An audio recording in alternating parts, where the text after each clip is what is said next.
Selamat datang di video tutorial menggunakan e-journal Spingerlink. Sebelumnya, perkenalkan, aku Dewi Utari dari jurusan Ilmu Perpustakaan Universitas Diponegoro. Pada video ini, aku akan menjelaskan tutorial bagaimana pencarian atau penelusuran informasi menggunakan portal jurnal Spingerlink, mengidentifikasi kebutuhan informasi, dan mengenalkan fitur-fitur yang telah disediakan yang didesain untuk memudahkan penelusuran informasi. Identifikasi informasi dibutuhkan agar dapat membantu kita untuk menemukan informasi yang dibutuhkan. Penasaran? Yuk simak videonya! Kalian suka kebingungan gak sih ketika akan melakukan penelusuran informasi atau mencari artikel di jurnal? Terlebih ketika harus mencari artikel di jurnal internasional. Seringkali kita tidak memanfaatkan dengan maksimal fitur-fitur yang telah disediakan.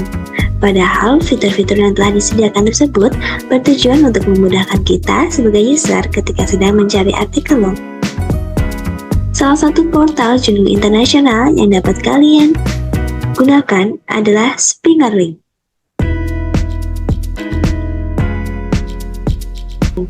Spingerlink adalah portal jurnal yang menyediakan banyak informasi dengan subdisiplin ilmu yang lengkap.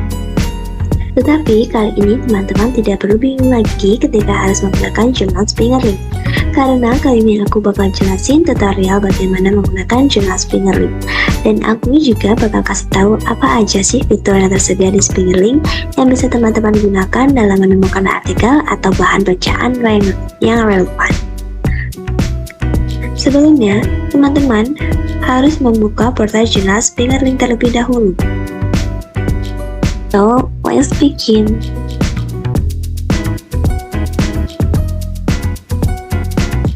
Apabila teman-teman adalah mahasiswa Universitas Diponegoro, maka kalian bisa akses melalui jurnal yang dilanggan Undip yang tersedia di SSO. Tetapi, jika kalian bukan mahasiswa Universitas Diponegoro, teman-teman dapat mengakses melalui e-research Perpusnas, agar teman-teman dapat menggunakan Spingerlink dengan open access. Sebelumnya, teman-teman harus membuat akun terlebih dahulu untuk login ke e-researches. Karena di sini aku sebagai mahasiswa Universitas Diponegoro, maka aku akan mengakses Spingerlink melalui SSO dan membuka melalui jurnal yang dilanggar Undip.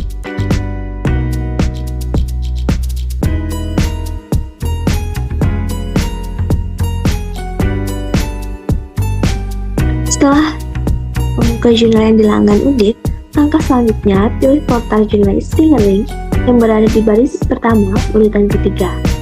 Nah, sebelum aku menunjukkan tutorial penelusuran informasi, aku bakal kasih tahu dulu fitur-fitur yang ada dan bisa kalian gunakan. Nah, dalam Spingerlink kalian dapat melakukan penelusuran secara browse ataupun search. Di halaman awal Spingerlink, kalian akan melihat di situ terdapat search box tipe basic search. Tetapi, kalau kalian belum tahu kebutuhan informasi kalian dan ingin mengeksplor informasi terkait bidang ilmu kalian ataupun tidak, teman-teman bisa menggunakan fitur browse dengan menggunakan fitur find a journal yang ada di pojok sebelah kiri atas. Teman-teman bisa melakukan browse dengan memilih jurnal yang kalian sukai ataupun yang sesuai dengan bidang keilmuan teman-teman.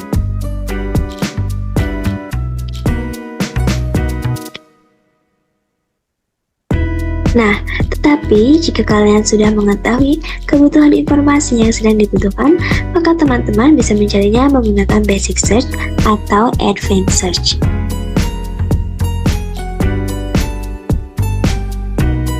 Search box tipe basic search ini ada di halaman utama Spingerlink. Tetapi untuk search box tipe advanced search, kalian harus kembali ke Spingerlink versi lama. Nah, sebelumnya untuk kembali ke Spingerlink tipe lama, teman-teman harus melakukan search menggunakan basic search ini. Contohnya, kita akan mencari tentang information.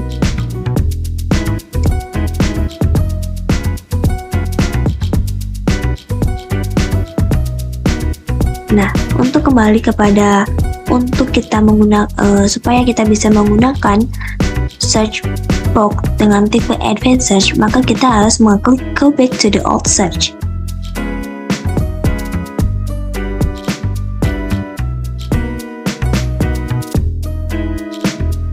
Karena ternyata fitur advanced search ini hanya tersedia di Fingerlink versi lama.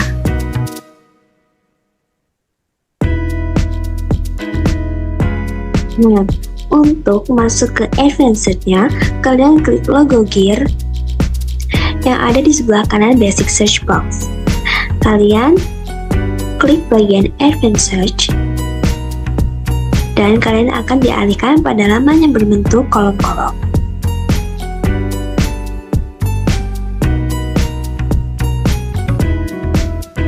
Search box ini harus diisi sesuai dengan perintah di atasnya. Yang pertama adalah with all the words atau setara dengan logical operator atau boolean operator and. Nah, artinya kalian harus menginput keseluruhan keyword yang sesuai dengan kebutuhan informasi kalian. Yang kedua, ada with the exact phrase.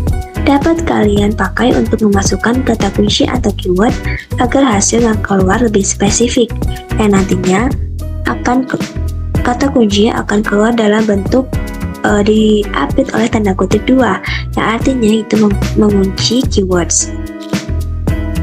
Yang ketiga ada with at least one of the words, digunakan untuk menyediakan hasil pencarian yang lebih luas.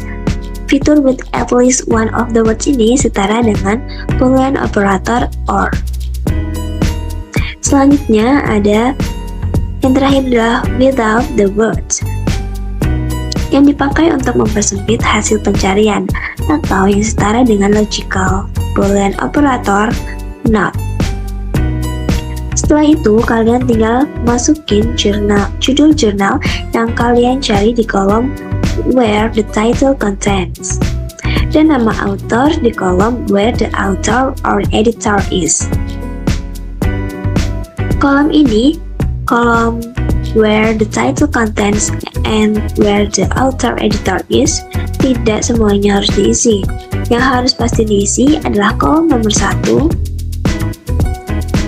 Kolom lainnya hanya digunakan untuk meningkatkan presisi hasil pencarian informasi kalian.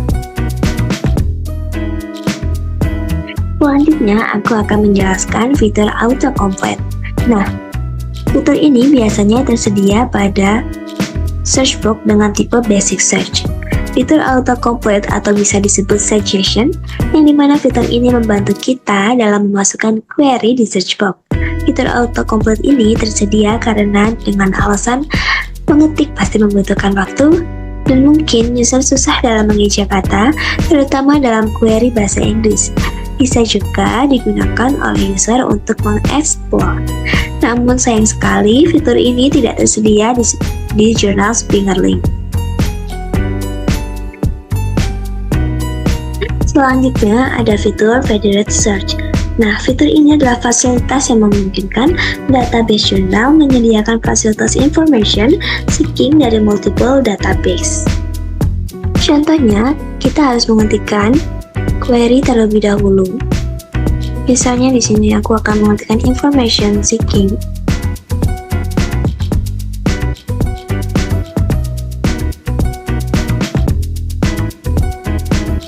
Nah, setelah mengetikkan query, hasil yang tersedia di halaman selain tertera judul dan penulis, juga tertera dari database jurnal mana jurnal atau artikel tersebut berasal.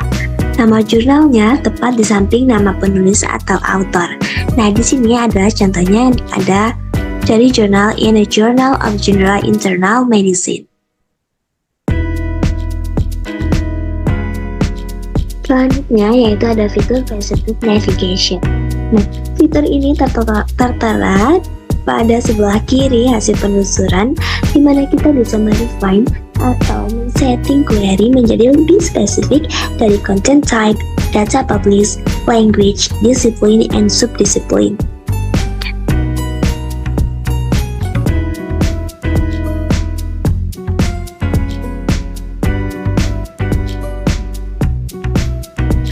Terkait dengan fitur Versatility Navigation, di dalam portal Fingerlink terdapat fitur yang tertulis Include Review Only Content. Fitur tersebut dapat digunakan oleh teman-teman untuk menampilkan result yang teman-teman miliki open access.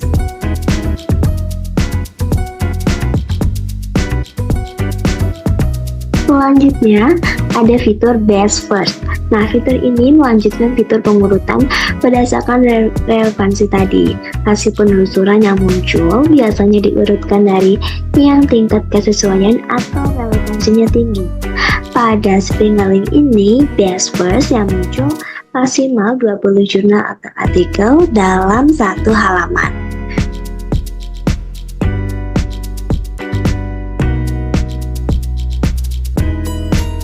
Selanjutnya adalah pengenalan fitur pagination. Pemanfaatan fitur yang ada di portal jurnal Fingerlink yaitu pagination merupakan tampilan atau layout yang muncul setelah kita mengetikkan query pada kolom search box. Atau dalam arti bahwa pagination adalah bagaimana portal jurnal menyediakan preview atau tampilan pada halaman yang dipilih oleh user agar sesuai dengan informasi yang ingin ditampilkan. Namun, dalam mode pencarian pagination di Fingerlink, fitur ini bisa kalian gunakan untuk mengurutkan artikel berdasarkan relevance, newest first, dan oldest first.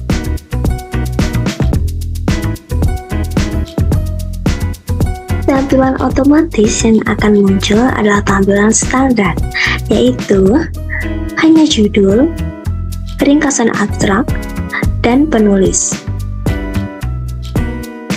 Jika user ingin membaca abstrak secara lengkap, harus mengklik terlebih dahulu. Barulah abstrak tersebut akan tampil secara lengkap.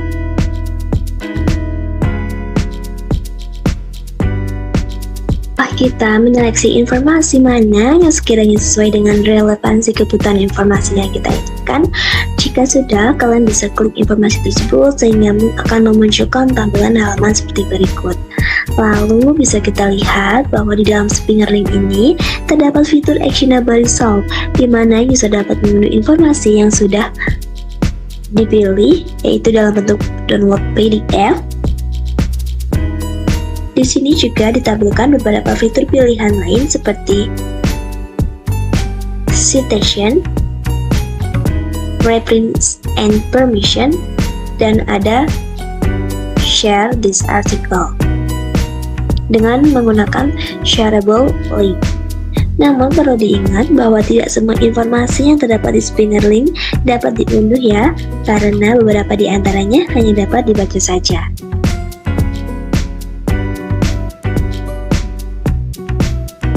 Pada fitur selanjutnya, terdapat fitur yang dapat memberikan rekomendasi jurnal terbaru yang sesuai dengan kebutuhan informasi yang telah kita cari sebelumnya. Informasi mengenai jurnal terbaru biasanya dikirimkan lewat email yang kita gunakan saat login ke portal jurnal Fingerlink. Maka, jika ingin mendapatkan notifikasi mengenai fitur ini, kita harus sudah login terlebih dahulu menggunakan email kita. Namun, fitur ini belum saya dapatkan karena belum ada rekomendasi yang masuk ke email saya dari Fingerlink. Jadi, saya belum bisa memastikan apakah fitur ini ada atau tidak. Selanjutnya, kita akan masuk kepada step by step dalam penelusuran informasi di jurnal atau portal Fingerlink.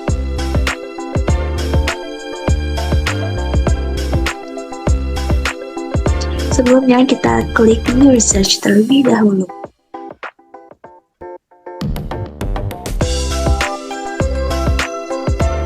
Untuk melakukan kegiatan penelusuran informasi, ada beberapa langkah yang harus dilakukan, dimulai dari identifikasi rumusan masalah atau kebutuhan informasi kita, kemudian mengembangkan kata kunci, memformulasikan kata kunci, aktivitas penelusuran informasi, pemanfaatan fasilitas penunjang penelusuran informasi atau desain pencarian.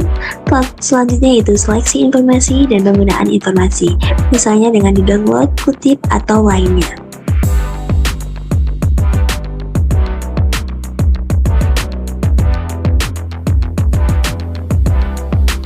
Kita mulai dari step pertama. Langkah pertama yang harus kita lakukan adalah mengidentifikasi kebutuhan informasi. Kebutuhan informasi dapat diidentifikasi dari judul penelitian atau topik penelitian dan melalui rumusan masalah penelitian yang kalian miliki. Kemudian, tentukan keyword atau kata kunci dari topik tersebut. Sebagai contoh, dengan judul penelitian yaitu perilaku pencarian informasi saat COVID-19.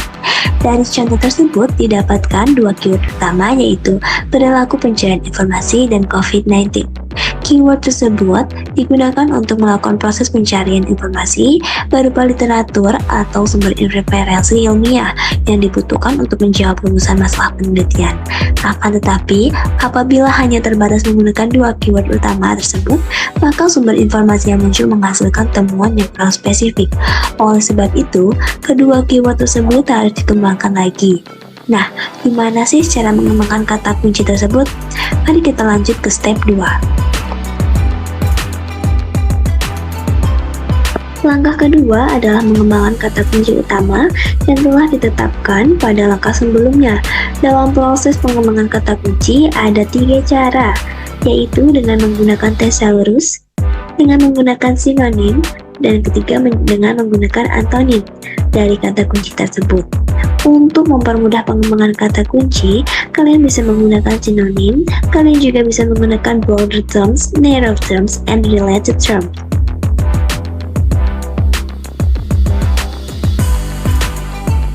Step 3 yaitu di sini query dapat kamu kembangkan dengan mencari sinonimnya.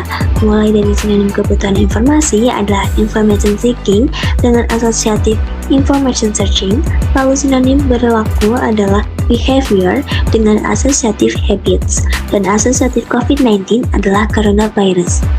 Setelah kita menentukan dan mengembangkan query, selanjutnya membuat tabel query untuk memudahkan kita dalam memetakan alternatif query.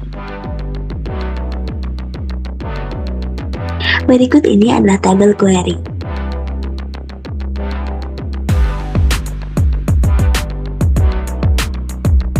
Langkah selanjutnya atau step 4 yaitu melakukan aktivitas penelusuran informasi yang kali ini akan kita lakukan lewat portal jurnal Springer Link.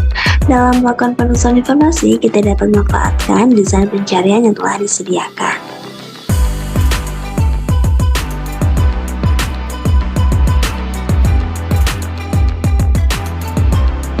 Yang pertama, kita akan melakukan penelusuran informasi menggunakan basic search. Caranya dengan memasukkan query atau keyword ke dalam search box tersedia. Nah, sekarang aku akan memasukkan keyword atau query yang telah kita tentukan di awal, yaitu information seeking behavior during COVID-19.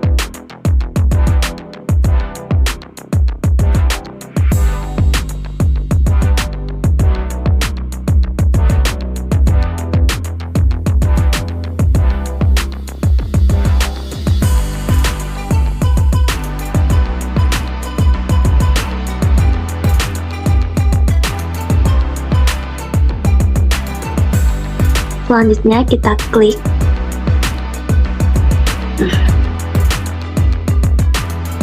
dan muncullah dengan result sebanyak 58.072 result for information seeking behavior during COVID-19. Nah, selanjutnya aku akan menggunakan fitur include preview only content untuk supaya kita mendapatkan hasil atau result yang memiliki open access. Nah, sekarang kita bisa bandingkan yang awalnya tadi dengan hasil 58.000 result sekarang menjadi 24.000 result, yang berarti itu kurang lebih dari setengahnya itu telah terfilter atau menjadi filter sehingga hasilnya hanya menunjukkan hasil yang memiliki open access. Selanjutnya di sini aku akan mencari jurnal ataupun artikel yang sesuai dengan kebutuhan informasiku. Kita lihat dulu di halaman best words terlebih dahulu.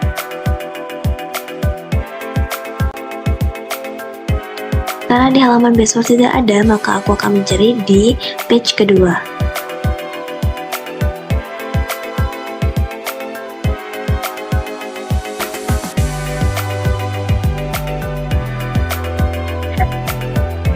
Kita coba lagi untuk berpindah ke page 3.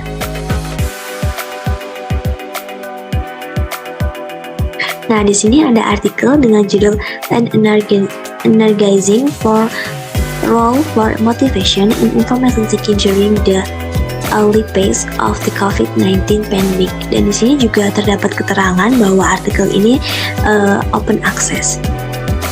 Selanjutnya kita klik untuk melihat abstraknya lebih lengkap.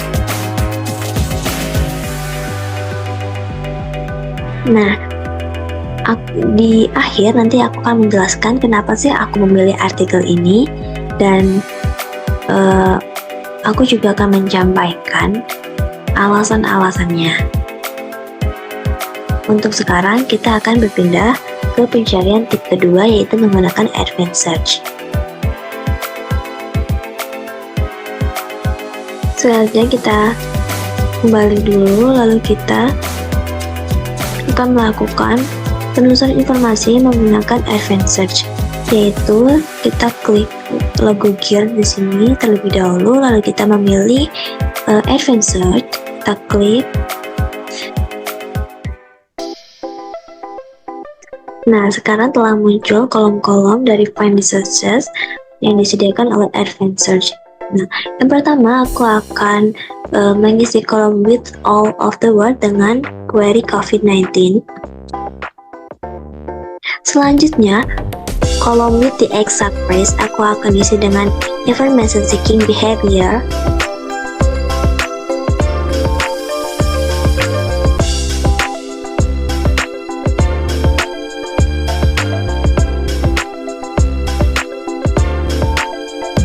Dan kolom with at least one of the words aku akan isi dengan information searching habits coronavirus.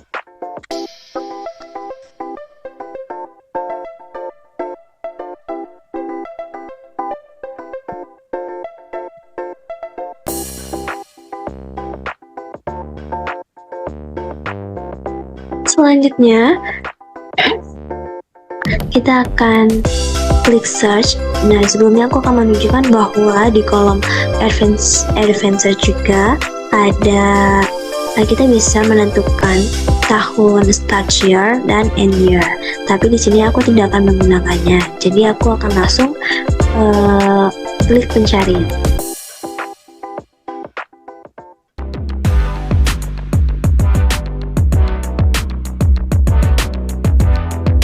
Nah, di sini menunjukkan bahwa dengan pencarian informasi atau penelusuran informasi menggunakan advanced search menunjukkan hasil sebanyak 635 result untuk COVID-19 and information seeking behavior and information or searching or habits or coronavirus. Nah, langkah selanjutnya aku akan mencari artikel yang relevan dengan kebutuhan informasiku.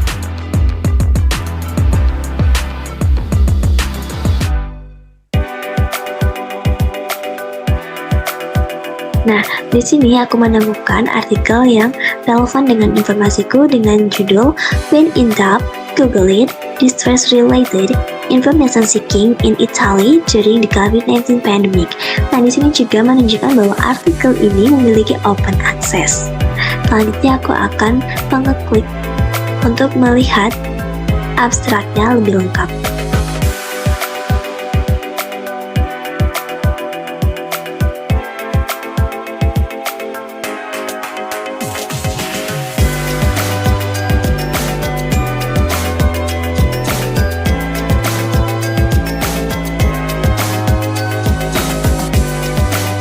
Selanjutnya, aku akan menyampaikan analisis relevansi antara artikel yang aku pilih dengan kebutuhan informasiku.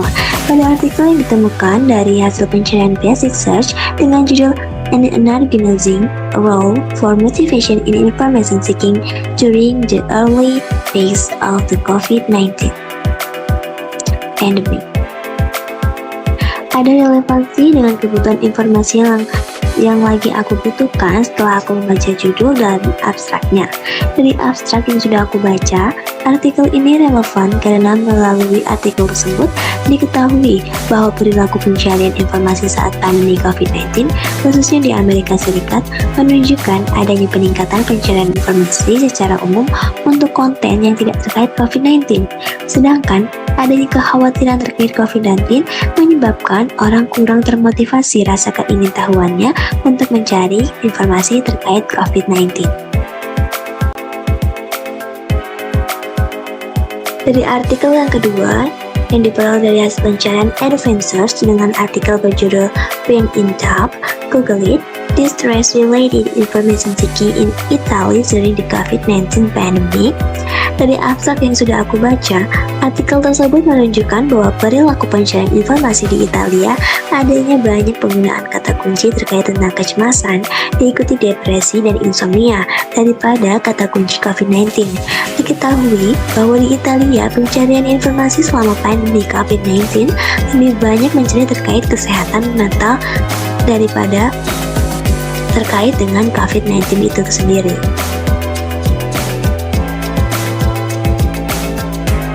Dari kedua artikel tersebut, aku jadi tahu bahwa selama COVID-19, pencarian informasi terkait COVID-19 itu sendiri kurang banyak dilakukan. Dari sampel yang diteliti baik di Amerika Serikat maupun di Italia, justru pencarian informasi di luar topik COVID-19 itu sendiri. Selain itu juga aku mau menyampaikan bahwa pencarian menggunakan basic search dan advanced search memiliki recall dan presisi yang sangat berbeda. Seperti yang kita ketahui tadi bahwa ketika kita menggunakan tipe pencarian menggunakan basic search, recall yang terpanggil atau dokumen artikel yang terpanggil itu sangat banyak dengan jumlah sebanyak 58.000 artikel. Dan tadi aku sempat memfilternya menggunakan filter include preview only, yaitu berkurang menjadi 24.000 recall artikel ataupun dokumen. Sedangkan ketika aku menggunakan penelusuran informasi menggunakan advanced search, hasilnya recall-nya sangat lebih sedikit dibandingkan dengan basic search, yaitu advanced search result atau recall yang tampil yaitu sebesar 635 dokumen, dan itu sangat jauh berbeda dengan basic search. Sehingga aku dapat menyimpulkan bahwa ketika kita menggunakan advanced search, recall atau presisi yang kita gunakan itu akan lebih presisi dan recall-nya akan lebih sedikit. Dari hasil kegiatan penelusuran informasi ini, bisa aku bilang bahwa Spingelink merupakan sumber informasi yang mampu memenuhi kebutuhan informasi pengguna dengan mudah dan efektif.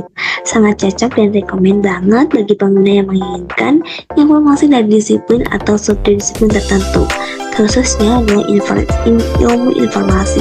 Kalau kamu pengen cari tahu informasi tentang information seeking behavior atau information searching terhadap topik tertentu, Spingelink bisa menjadi solusinya.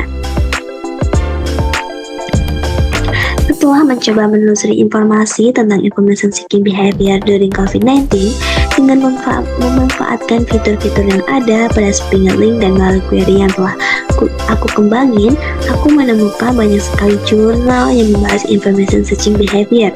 Setelah menyeleksi sana-sini, aku berhasil menemukan jurnal yang relevan dengan apa yang aku butuhkan, baik itu isinya maupun bentuk konten informasinya. Dari sini dapat disimpulkan bahwa portal jurnal Spingelink cukup mendukung untuk mencari informasi atau referensi yang berkaitan dengan ilmu perpustakaan dan informasi. Terlebih, portal ini dapat dibilang mudah penggunaannya, sehingga membuat user atau pengguna yang hendak mencari informasi bisa menjadikan Spingelink sebagai salah satu portal jurnal yang menjadi andalan mereka selain portal jurnal lainnya.